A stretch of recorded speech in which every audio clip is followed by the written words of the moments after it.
Wake up, go to school, go to work. Work or pretend. Think about weekend. Work or pretend. Talk to people. Work or pretend. Shift's over. Return to your chosen safe house. Eat comfort food. Think about summer. Consume entertainment. Go to sleep. Wake up, go to school, go to work. Work or pretend. Think about weekend. Work or pretend. Talk to people. Work or pretend. Shift's over. Return to your chosen safe house. Eat comfort food. Think about summer. Consume entertainment. Go to sleep. Wake up. Go to school, go to work. Work or pretend. Think about weekend. Work or pretend. Wake up.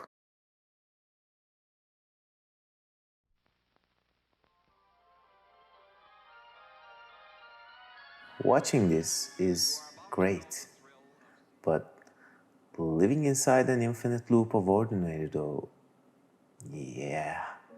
Sometimes it feels like there's no other way to live than embracing the slumber of the so-called modern life, right? The grip of modern existence is almost like a chokehold, pushing, squeezing, crushing. We created the civilization, a system which all of us must be a part of one way or the other. And in today's world, civilization has become kind of autonomous. What we created has enveloped us to the point that it almost feels like it's impossible to break the status quo. Most of the people aren't happy with the way their life is, but can't seem to find any other path to follow. For some, it feels risky. For others, their dreams were just that, childish dreams. In other words, they woke up. I've come to realize that both life and civilization isn't actually working the way I thought when I was younger. It's much more ambiguous. There are thousands of variables and most of them are out of our control. This made me feel like whatever life I was chasing in my younger days were just a pipe dream. They will never come true. In short, I woke up, awake, no more playing around.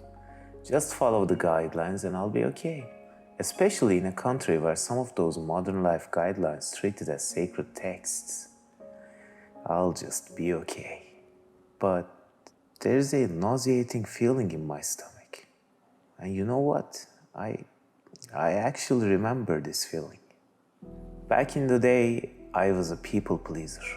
And I was something else. Everyone knew my name. Everyone gave me a greeting. Anywhere I went, there was someone I know and there were things to talk about. I was okay with everything and everyone. If there was going to be an activity, I would organize it and I would invite everyone just to make the crowd bigger. Sounds good, right?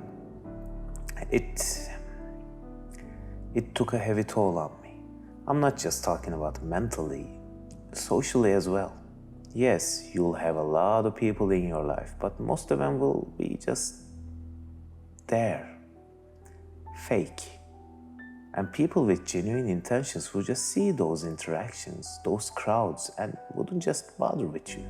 Real friendships, true relationships don't need crowds or attentions.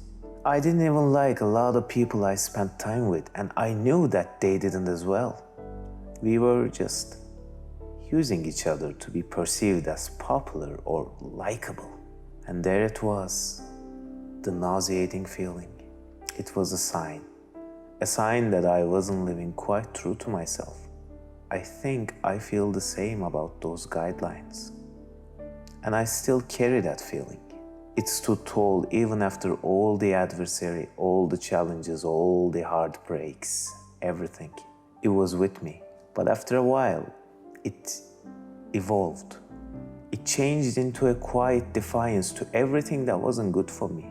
It became a reckless abandon, and I woke up. I woke up, not knowing what the future will bring, not knowing whether I'll be able to make something out of myself, not knowing whether I'm on the right path or not knowing whether everything that has ever happened was in vain or not knowing, just believing that whatever's in my head, whatever my dreams are, I'll reach them one way or another, or die trying. Defiance, ambition, obsession, stubbornness, sacrifice, failure, believing in my own reckless abandon. Listen, I can't give anybody life advice. I still struggle with a lot of shit most people my age moved past and forgotten about. But still, I ask you to believe in a better possibility for yourself. If we can't win in glory, let's just fail in spectacular fashion.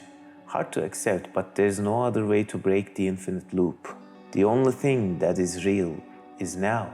This strange machination we call life feels slow, yet in truth, it is an instant. There's no life outside of the present, and it will be taken away from us one of these days.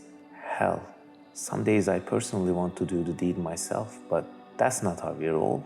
So I urge you to live. Because you know what trying to live really tells me? It tells me that at the very least, we had the balls to take action and the heart to brave the storm.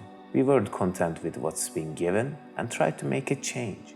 A change that will require hard days, long nights, despair, and believing that it will be all worth it. But don't get me wrong, I'm not some rich TEDx talker trying to convince you that he got to where he is through sheer hard work. And you can too if you just try. No, we don't have the luxury to work hard. We have to be obsessed.